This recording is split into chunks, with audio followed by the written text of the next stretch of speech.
All right, so let's talk about yellow journalism, fake news, and what it means to us today. Yellow journalism was a style of newspaper reporting in the 1800s, late 1800s, that emphasized sensationalism over facts. So imagine, it's 1895, you depend on your daily news. There is no nightly news segment, there is no Twitter, there is no Facebook.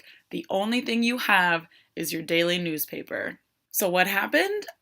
They competed for more sales. On the one hand, you have the Blitzer world. And they started a political comic with the Yellow Kid. And the Yellow Kid sold newspapers. People loved it. And then on the other side, you have William Randolph Hearst, who also has a newspaper and also wants to do good. So what does Hearst do? He steals the Yellow Kid idea, hires that author, and takes it over. And Pulitzer wasn't having it.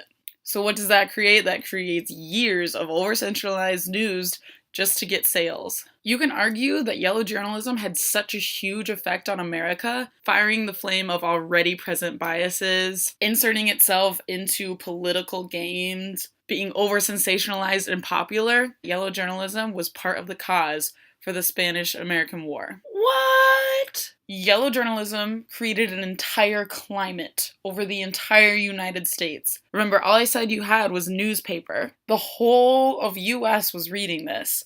They were getting fired up. These newspapers were encouraging Americans to hop on the train of expansion overseas and of the world. And it just so happens we had conflict with Spain. So when a US battleship, the Maine, sunk in Havana Harbor, yellow journalism jumped on that. Journalism has power of influence. So what does that mean for us today? Today, news still competes.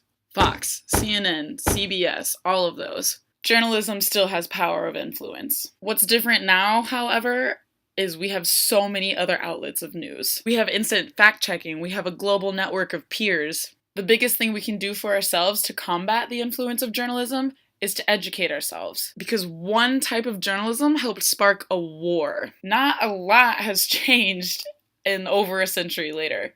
Large groups of people can still be influenced by mass media. We know this by our presidential election. So what can we do to be better than 1895? Educate ourselves.